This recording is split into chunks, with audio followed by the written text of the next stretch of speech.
and welcome to the next episode of the Klingberg Wing Mark II development. I'm Raul Klingberg, your host. Today, I got a messy spot in front of me. I'm actually doing some work here today. I'm bringing you in the middle of it. One of my viewers asked about how do you join up carbon fiber tubing? How do you make one that's really long? So I thought I'd take a moment here in the midst of construction to explain the various methods that I use to join composite tubing. I'm sure there are others, but these are ones that I've used for years and I found they work well for me. So let's talk about the simplest one first. This is a length of 1.5 inch diameter, just carbon fiber tubing. In the end, you'll see I have a metal fitting. This hasn't been mounted yet. This is a very thin wall piece of titanium tubing. I'm using titanium because titanium is galvanically neutral with carbon fiber. If you were to use aluminum or some other metal, if you were to expose this to salt air, you're flying at the seaside, you can, over time, years, get a galvanic reaction going on between the metal and the carbon fiber and corrode the metal. Titanium does not have that problem. So I've purchased really thin wall titanium tube. This is 70% the weight of steel, but because it's so strong, I could really, really thin on this. I get these from titaniumjoe.com in Canada. They have a branch in the US, but they seem to ship most of their stuff out of Canada. And a variety of sizes. This one is 1.5 inch diameter, which happens to be the size of the mandrel that I use to make this tube. And it has a ground outer surface, which is nice for bonding to. So what I'll do is I will mask this off where I don't want any epoxy, and I will put structural adhesive on here that's appropriate for titanium. If you look up titanium, you'll find that there's an etching process and so forth to prep the metal for bonding. And I'll just simply slip it into the tube like this, and then I'll come back after it's cured. After it's cured, I will come in with a series of cherry rivets, stainless steel cherry rivets. Stainless steel, for the most part, is galvanically neutral with carbon fiber also. You could use a piece of stainless steel tubing for a joiner, but it's going to be heavier than the titanium. Because the titanium is so strong, you go really thin wall on this. So this would get bonded in here and riveted in place just for safety. It's kind of a belt suspenders approach. And if you have another piece of tubing, slide it on here, bond it on, rivet it, make a piece of tubing as long as you want. This particular tubing is going in the leading edge of the main wing sections, so this end won't have anything bonded onto it. This actually will get inserted into the center section of my wing, and when the wing gets attached, it slides in, and this carries the torsional loads of the wing. So that's one way of joining up tubing. You can also acquire tubing like this that's carbon fiber. In various wall thicknesses, and the outside has also been what they call ground, but in reality when they make it is they make a carbon fiber tube that's a little oversized in diameter, and then they sand it.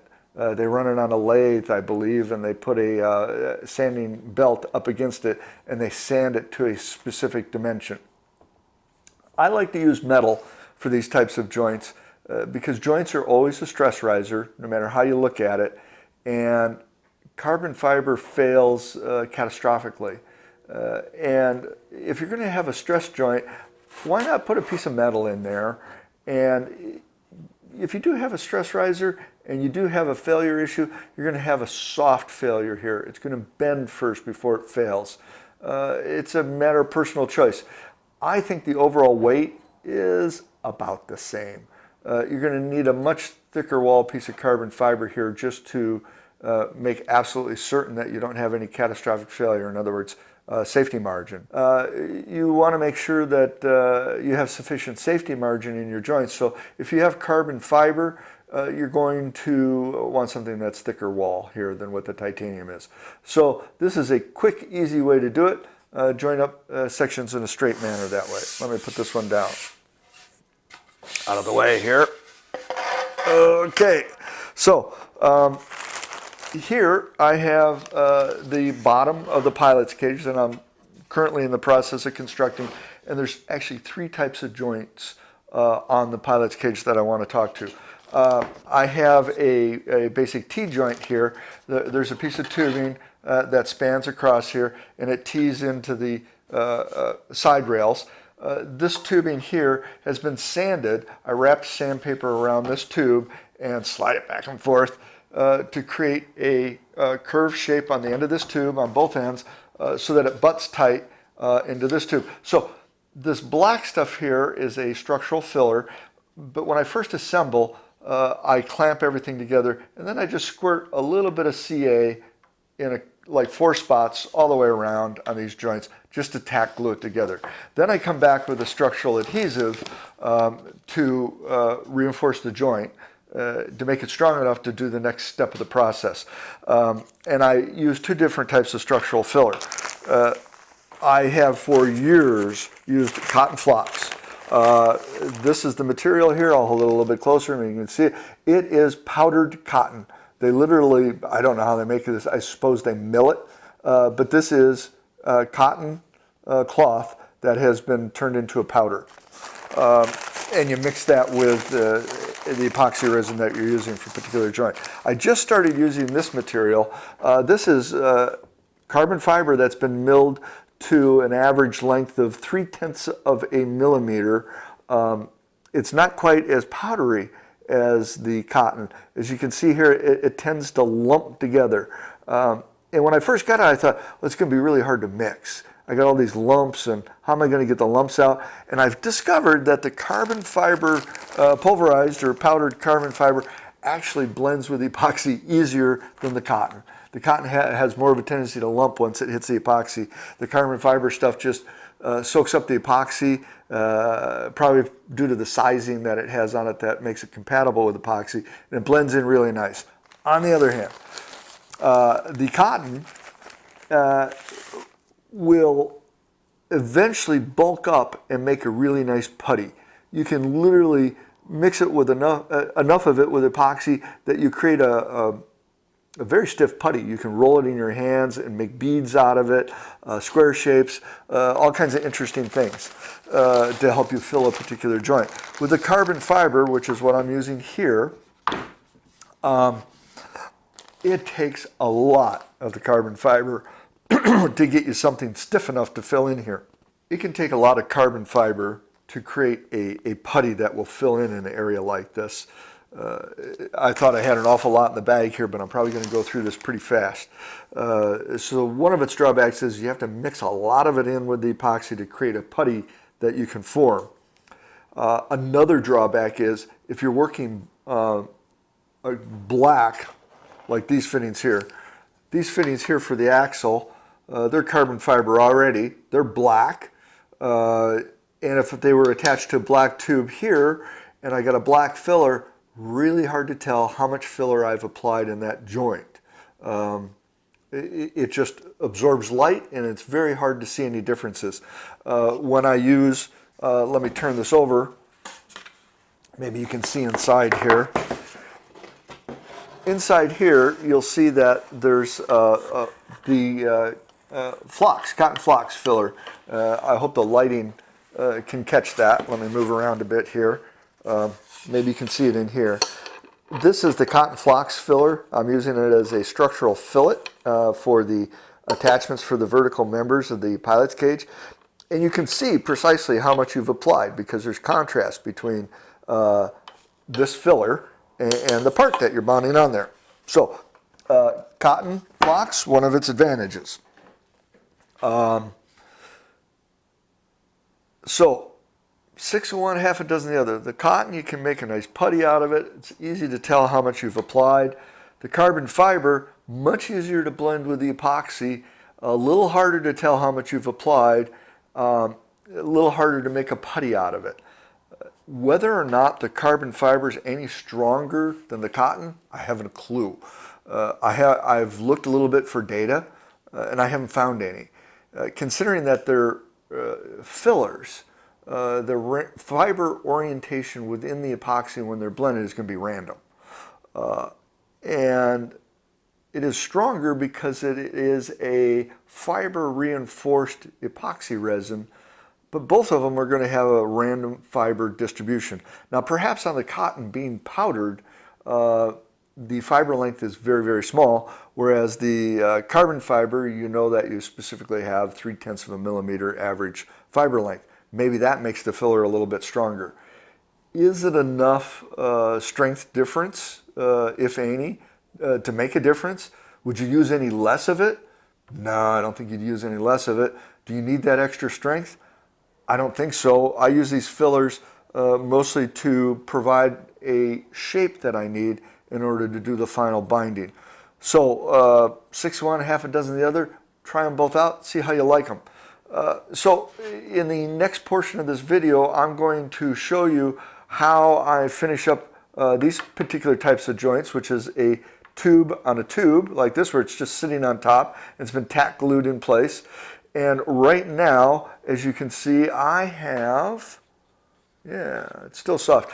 About an hour ago, I filled this in with some of the carbon fiber structural filler, and I'm waiting for it to tack up some before I overwrap it with unidirectional carbon fiber to join them together. Also going to be doing this joint. You're going to watch me work through as I put an overwrap over this joint and wrap it down around. And on both of these, you'll come to understand why I have this filler in here. The filler actually fills a gap that the cloth won't get into and provides a supporting surface and a bonding surface for that cloth. Now this joint, this filler has already fully cured, so I had to come back with sandpaper and rough up the surface. And now that I've touched it, I'm going to have to go back and put some alcohol on it and take my finger grease off of it. So there's a little bit more prep here. The reason I prefer to do them this way, where when I do the final wrap, the filler is still tacky, and that way I don't have to worry about sanding it. I save myself that step, that extra work. So if you can time it right, it's better to have this stuff firm but tacky for when you do the final overwrap. Now we're going to do two types of overwrap here today. One using unidirectional carbon fiber and a lashing method, and that'll be on this joint. And this one I'm going to overwrap with bidirectional cloth and make a bracket, essentially what you would buy commercially. Now, you can buy commercial fittings. You slip on these two pieces of tubing and slip on this one and bond them all together. They have angle fittings like that, and they have a variety of different orientations. They have ones that actually are adjustable. They have all of them have one feature in common. They're really expensive. You can do it this way. You can create a clean fitting, and you can custom tailor it. For this joint back here at the back of the pilot's cage, this cross member doesn't have to be overly strong, and it's an attachment to the side frame here. We're going to have this one here also, which is the axle for the rear wheel. There's other supporting members, so I don't need the strength that's in those commercial fittings. So I'm just going to do one layer of overwrap. So I'm going to come in with, you're going to see me come in with structural epoxy adhesive, and I'm going to brush it on the surface here and around. That provides a secure bond to the pre-cured tubing that's here. And I'm going to come in with cloth that's already wetted out with normal laminating resin, and I'm going to wrap it around here, push it around the corners. I'm going to be using a 2x2 twill, which will wrap nicely around these joints. And then you're going to watch me struggle as I attempt to overlap them and tuck them in. And I'll probably come back with a little bit of unidirectional and overwrap the ends so that they're nice and clean. We don't have a bunch of fibers of carbon fiber sticking out like little needles. I'll overwrap the ends and make it nice and clean. So it's just going to be like a clamshell around here, tuck in the edges, and then overwrap the ends. Do a similar type of process here. I'm going to come in with structural adhesive and coat this surface and this surface on both of these joints. And then I'm going to do a wrap in two directions. We're going to do a hoop wrap. There's going to be a hoop that goes around this tube this way and a hoop that goes around this tube this way. So one of the wraps is going to go down and around here. It's going to come up on this side. It's going to cross over this tube, come down here, around this tube again, back up and cross over again. So we're making a bent figure eight is what it is, where the hoops of the eight go around the tube this way, and we cross over the bushing for the rear axle. And then I'm going to go in the other direction. There's going to be a hoop that goes around this tube and down this way, and it'll do the crossover underneath here, come up on this side and hoop around here, back down. So we'll get a crossover here on this tube this way and a crossover on the bottom, and we're going to have hoops that are here, here, here, and here.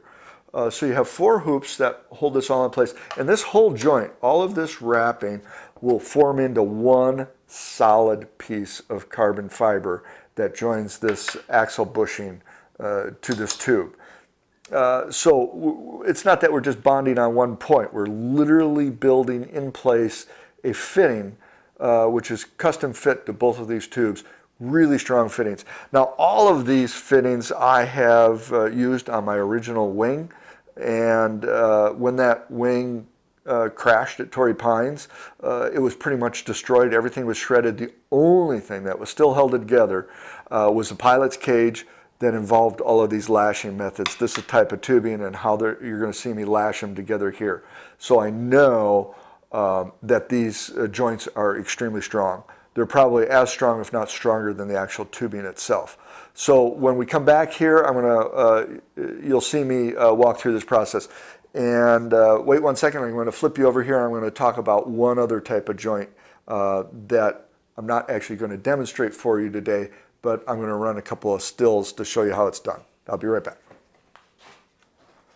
Okay, so I flipped you around to show you the front of the pilot's cage here. This is a curved member that goes around at the very front of the pilot's cage. I know you can't see all of it, but it provides the mount for the windscreen or the windshield. There'll be a piece of Lexan that wraps around here, attaches with Velcro. Because this is curved shape and composite, I've had to build it up by hand out of a variety of components. What you're seeing here is right in the middle here is a 1-inch wide strip of plywood, 1/8 inch thick plywood that goes all the way around, light ply. And attached onto that light ply is a vertical member of 1/32 inch plywood that I've glued onto it that follows the curve here all the way around. That is, of course, half the height minus half the thickness of the 1/8 inch plywood, so that I have the same final height here as I do half the width overall. And there's one of those on the bottom also. So there's actually a cruciform like this of plywood. In the corners of that cruciform, I've put in elastofoam, which is about a 4.5 pound per cubic foot density urethane foam. It sands really easy. So I just put in some, and it bends nice also. It bends without snapping. So I've put rectangles, squares of those in the corner here, and then I used a little sanding tool that I made. I'm going to have a longer video on how this part is actually made to show you how that's done. But so this shape is made first, and there's plywood that sticks out the end of it down here to insert into this tube. And it's that cruciform of plywood like this, but it has some special fittings on it. And I'm going to switch you over right now to a photo of the leading edge tube. Now this, you're on that photo now, you can see the leading edge tubing, which is joined together in an angle, and it's showing you the carbon fiber flanges that I've bonded onto the cruciform, the plywood cruciform. And what I do is I bond those on first, let those cure, and then I come in with the structural filler and structural adhesive and put it in the corner between the plywood and the flange. And before it cures, I coat the outside of the flanges with just straight structural adhesive and insert it into the tube, slides into the tube. And what happens is that those carbon fiber flanges, they're only 1 layer thick of 5.6 ounce fabric. So they're flexible. They're pre-cured. I do them in sheets and cut them with the scissors into strips.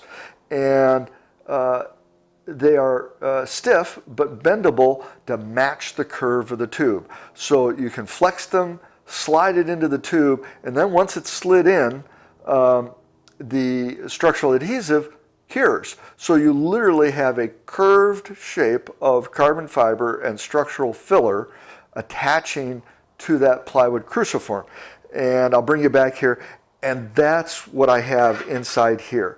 The plywood extends back about this far, and I did the same types of flanges, top, bottom, side, and side, and slipped them in. And what you end up with is a fitting that's probably stronger than the tubing itself. And when I finish this thing, I'm going to overwrap this with carbon fiber. Carbon fiber is going to go around this whole tube all the way around, probably be one layer of it. I'm probably going to work from this side and work down and work around the curve. I'll use the 2x2 twill, which will go around this shape quite nicely, and then I'll work from the bottom side and come this way, and later on I'll come back and sand and clean up the edge here. I might do a little overwrap on the end here to close off that overlap. So between the cruciform plywood with the flanges on it, epoxied in here, and the carbon fiber that's going to go over the outside, that makes this a very, very solid unit. And the advantage of that type of joinery is that you can, like the leading edge I showed you, join up any angle that you want. You cut a piece of plywood that is at that angle that you want, that slips inside the tube, and then you put the vertical members on to make up for the height, and it works great. And then you overwrap one layer over the outside, you're good to go. So you can do very odd shapes that way, any angle, any shape, and join them together. Of course, in all of these cases, we have to keep in mind that this tubing here that was formed on a mandrel, it is smooth on the inside. Because of the mandrel and the release method that I use, they're glass smooth on the inside. So we have to come in with some rough 60 grit, 80 grit sandpaper and rough up the inside before we do that bonding. And that has to be a thorough job. It has to be completely roughed up before any of these fittings are slipped together. So I've explained to you the various joinery methods that I use, and now we're going to have a little fast forward video that you can watch as I do the T-type joint and the straddling type joint in back. And I hope you enjoyed that.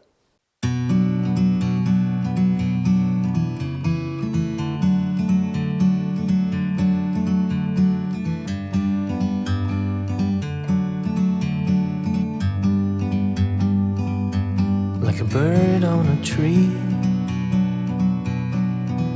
I'm just sitting here. I got time, it's clear to see. From up here, the world seems small. We can sit together, it's so beautiful. You and me, we meant to be in the great outdoors, forever free.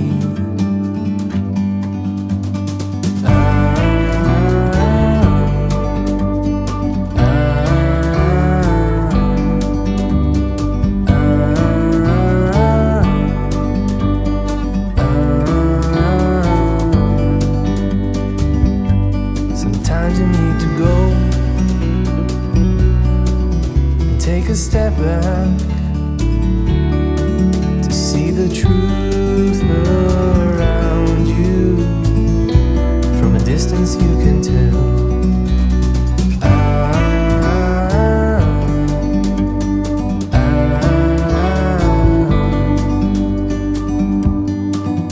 You and me,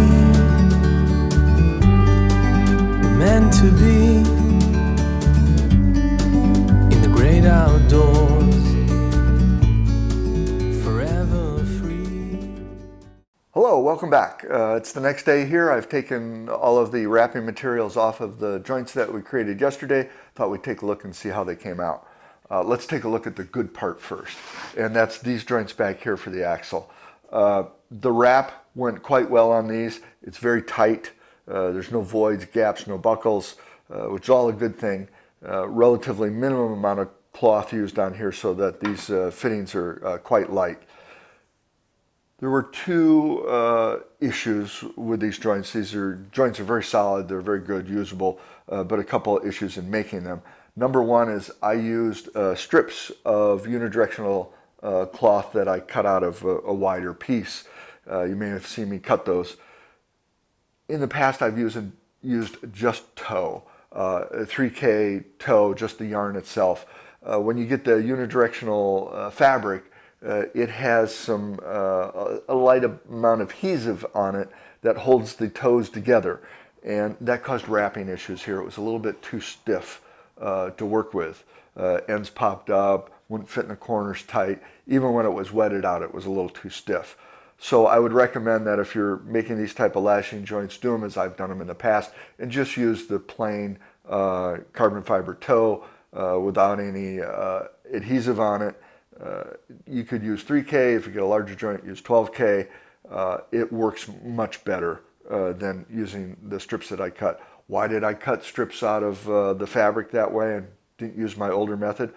Well, I wanted to use up scrap I had and not throw it away.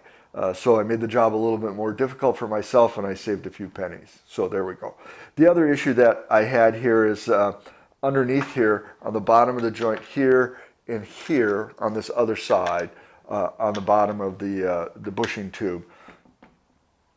The filler that I had put in here, the carbon fiber epoxy filler, was not quite firm enough yet. And as I did the wrap and pulled it up tight and then put the heat shrink plastic on it, that filler oozed out a little bit. And I had a couple bulges. I had a bulge here and a bulge here. Same on the other side, here and here. And before it was fully cured, I came in with my box cutter knife and I just trimmed off that extra filler that had oozed out. So minor problem, but next time, lesson learned, let that filler get good and solid so the surface is still tacky on it, but the filler itself isn't going to ooze out when you put the tension on the toe that you're wrapping. This joint's very strong, probably stronger than the tube itself. It'll work out fine. I thought I'd put in this aluminum tube here to show you what the axle would be like for the wheel. I don't know if it's going to be aluminum or titanium. I haven't made up my mind yet. I wanted to show how this is removable. There's a hole here for a pin that's going to go through. A 3/16 inch pin will go through there, and this you pull the pin and you pull a couple safety pins here for bushings that'll be on either side of the wheel, and then you can slide the axle out and take the wheel out if you want to fly. If you want to save yourself about a pound of weight, fly without the wheel. That's fine and dandy. I just thinking that if you're going to fly without a wheel, don't drop it, because you'll come to a skidding halt and probably break something in the process. But it would save a little bit of weight. If I need to do maintenance on the wheel, if I have problems with my bushings on there, I can take it off and do maintenance on it that way. So non-permanent setup, axles removable. Now we'll move on to a little bit more of the ugly side of things. This fitting here, normally in the past I've used a plain weave fabric for these types of fittings, and I've made a much larger fillet here that runs all the way out into this type of size.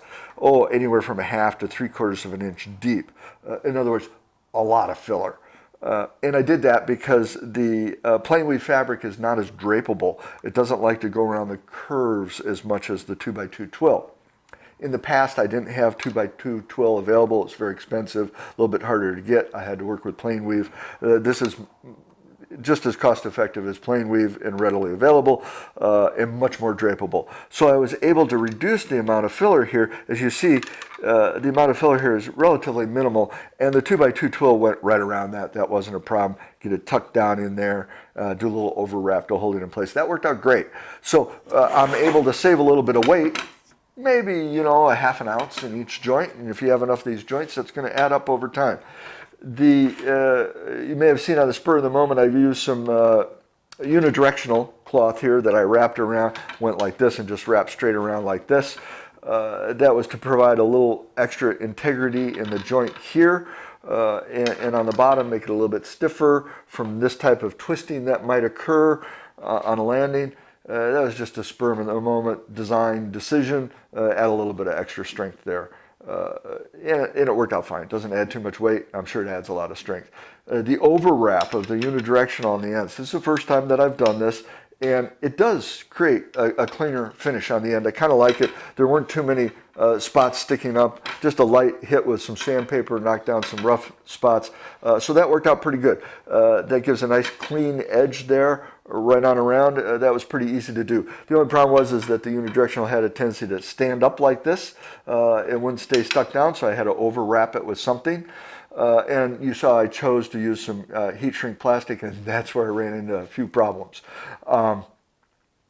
The heat shrink plastic doesn't obviously allow any excess resin to ooze out, and it caused some buckling. What I had here on the other side, if I can get this over here, I had heat shrink going around here this way, heat shrink going around this way, and I buckled up the fabric right here in between when that was all shrunk down because resin had nowhere to go. There was no heat shrink here, so it just buckled up here. Now, at this point in the fitting, it's a non-issue. This much of the fitting is enough to provide a secure joint here. The rest of it's kind of extra. So I'm not worried about this. I'm just going to leave it as it is. It's not in the way of anything. If this were in a bad spot, I would sand it down and put one more layer all the way around to patch that little problem.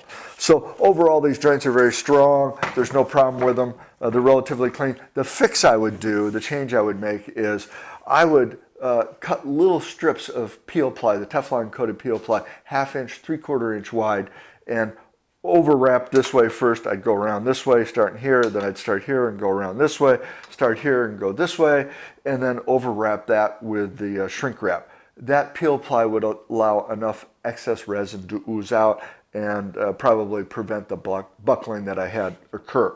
So a little bit lighter by reducing significantly the amount of filler required by using the 2x2 twill. The unidirectional on the ends cleans them up nice.